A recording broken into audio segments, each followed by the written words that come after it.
Bonjour à toutes et à tous, bienvenue sur l'espace commentaires. Aujourd'hui, nous allons parler et répondre à vos questions sur le puits canadien.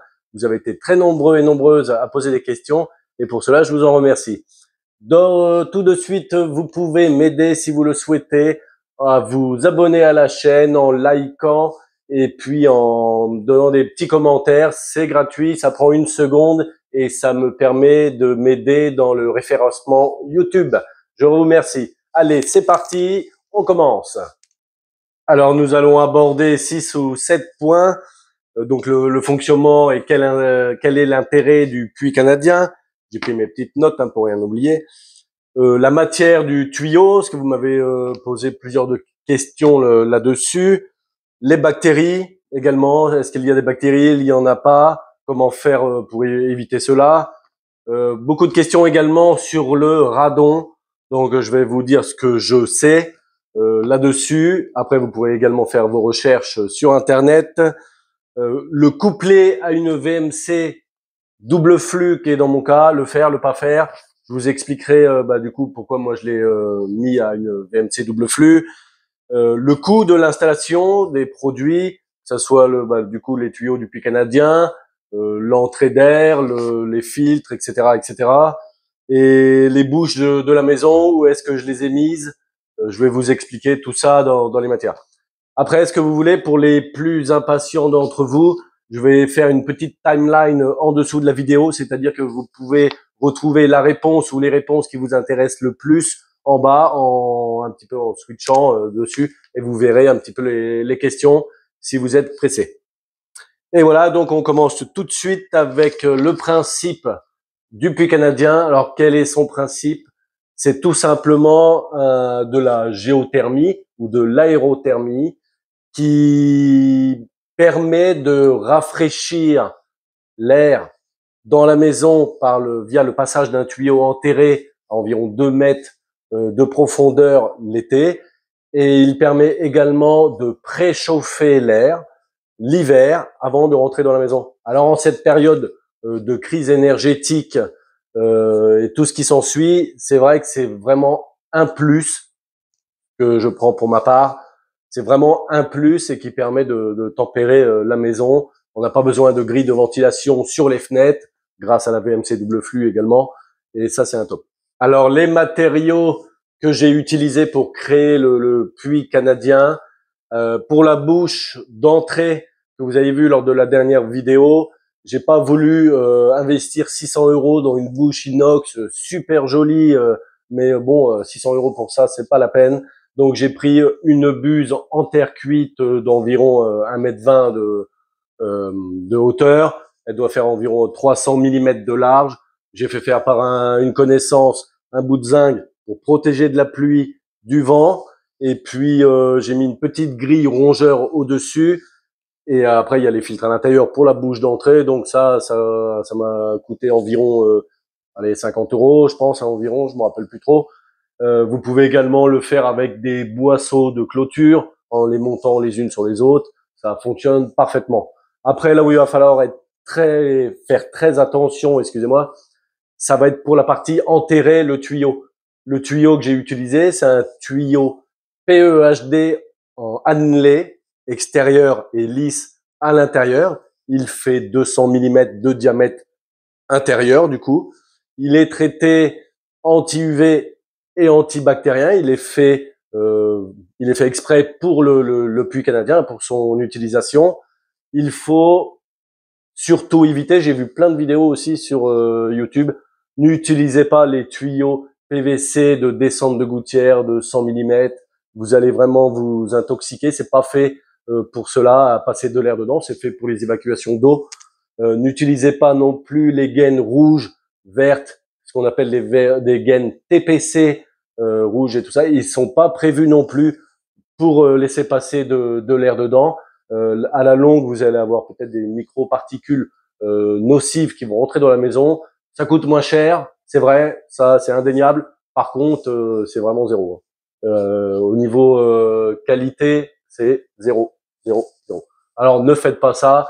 Si vous pouvez pas investir, on en parlera tout à l'heure, une certaine somme, eh ben ne le faites pas, hein, tout simplement. Et c'est pas la peine de tirer sur les produits et puis après ne pas avoir un air plus sain dans la maison. Il n'y a aucun intérêt. Donc voilà pour ce qui est des matériaux. Après, à l'intérieur, j'ai la VMC double flux. C'est une de mémoire. Le tuyau, c'est un Ecatherm. Donc vous pouvez regarder sur internet.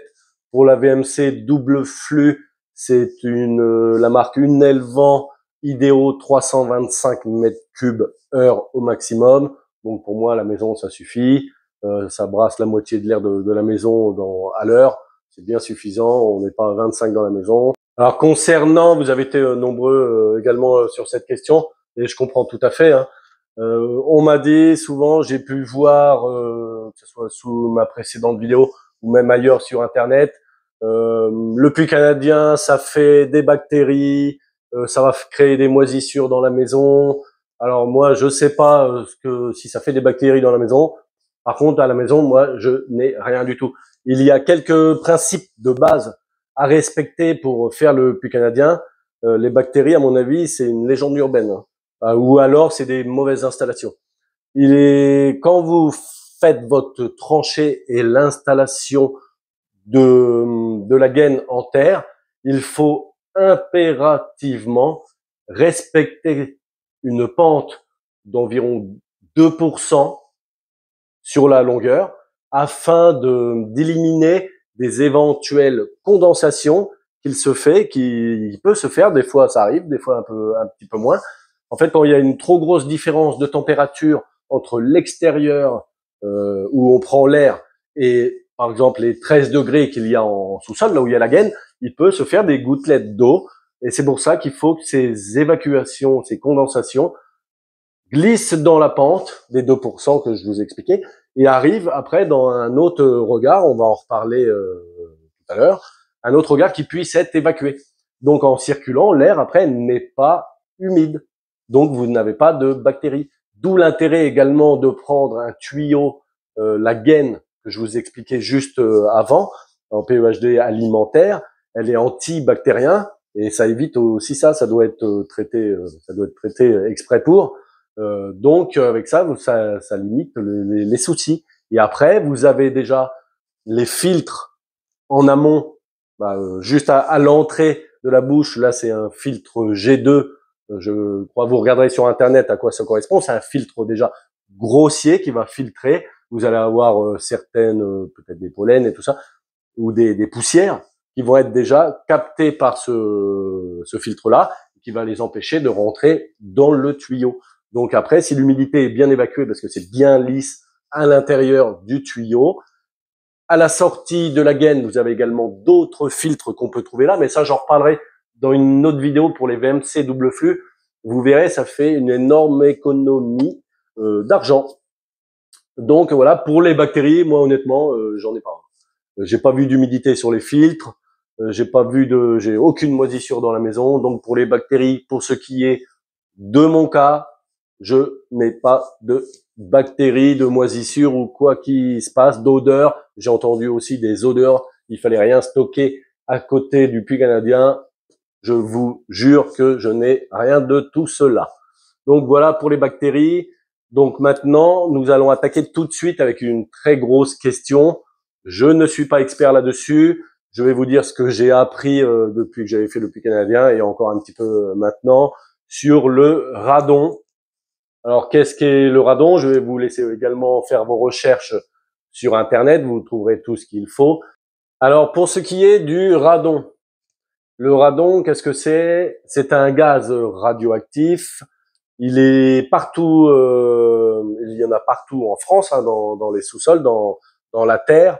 En fait, c'est lié je ne sais pas, à la préhistoire et tout ça. C'est les roches, les terres et tout ça. En se décomposant, les animaux, les dinosaures, là, en se décomposant, ça crée des gaz, il me semble.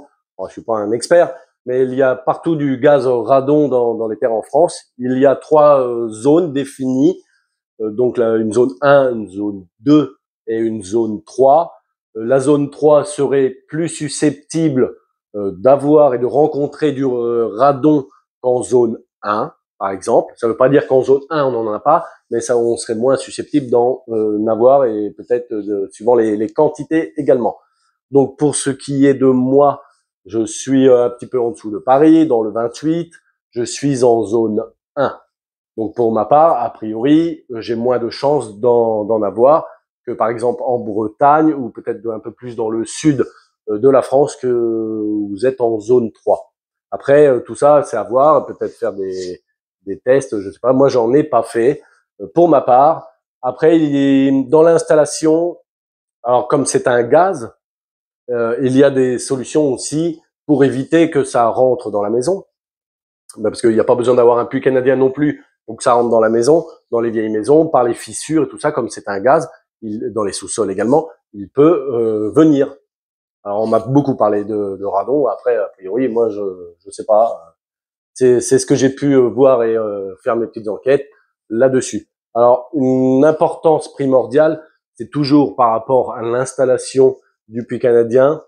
Je vous avais dit, je pense dans la dernière vidéo, j'ai fait, alors pour les gaines, vous avez plusieurs possibilités. Soit c'est des gaines des tubes rigides et on les cumule les uns derrière les autres.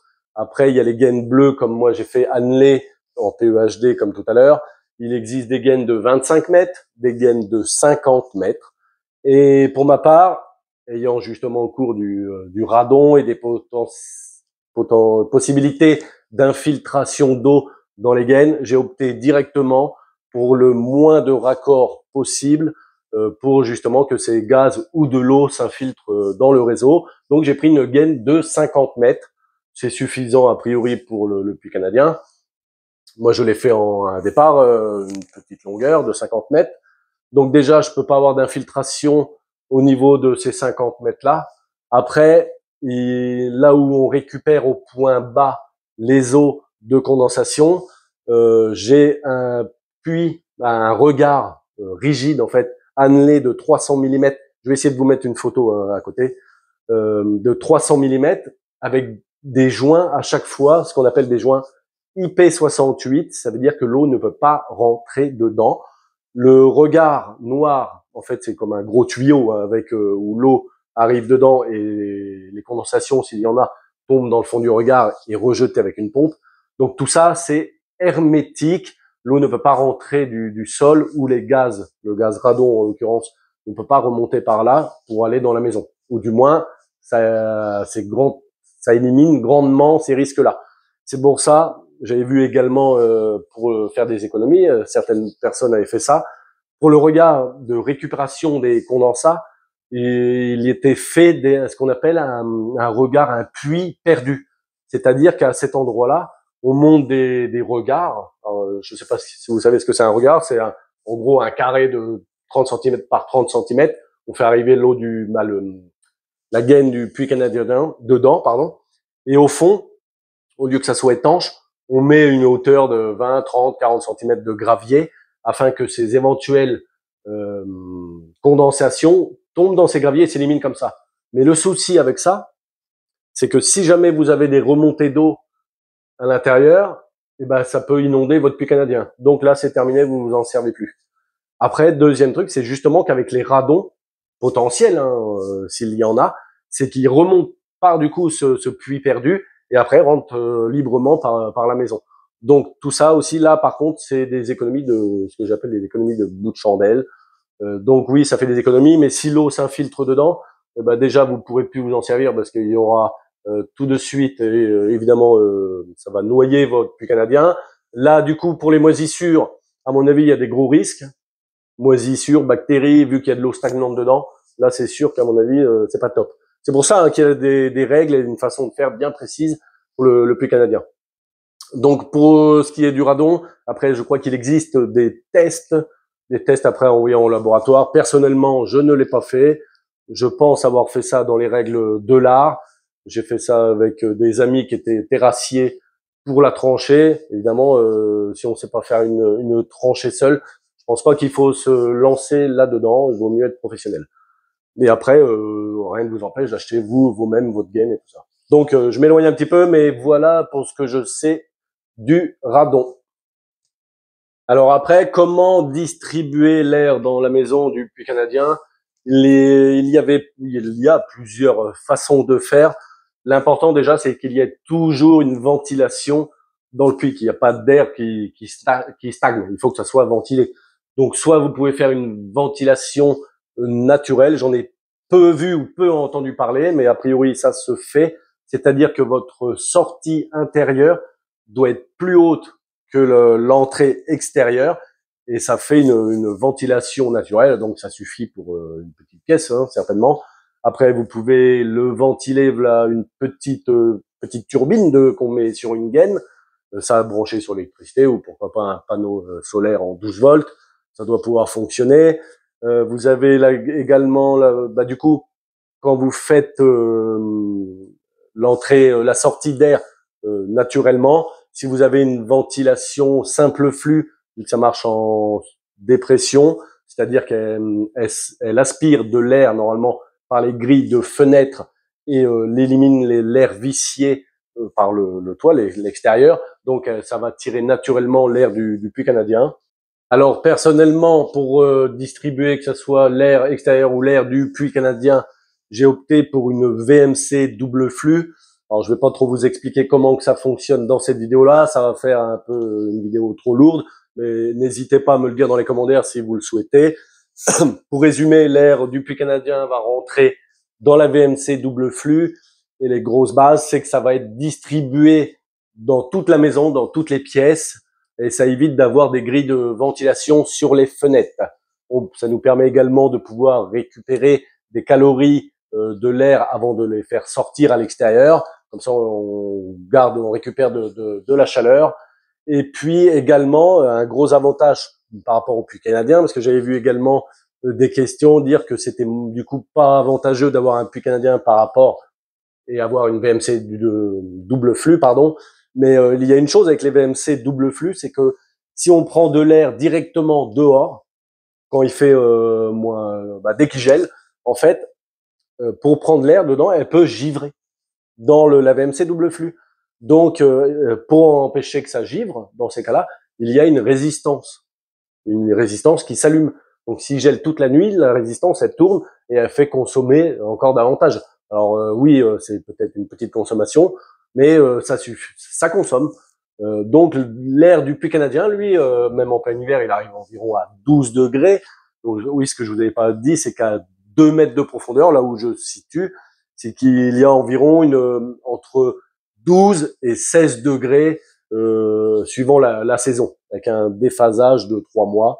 Bon, vous pourrez encore me poser des questions hein, là-dessus. Donc on est entre 12 et 16 degrés suivant si on est en hiver ou en été. Donc ça permet que cette résistance-là ne s'allume pas du tout en hiver. Donc si on a de l'air à 12 degrés, évidemment, ça va pas givrer. Et du coup, ça, c'est aussi un avantage. Donc j'ai opté pour la VMC double flux. Alors maintenant, pour le coût d'un tel projet, alors combien ça m'a coûté? Alors j'ai pu regarder les factures, c'était en 2014 que j'ai fait cela. Tout ce qui est gaine extérieure, l'entrée, là c'est un bricolage que j'avais fait.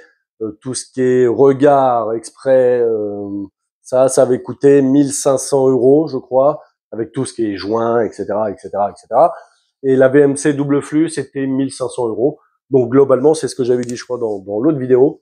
VMC double flux, bypass, les petits moteurs qui est à l'intérieur, mais ça, c'est pas encore obligé.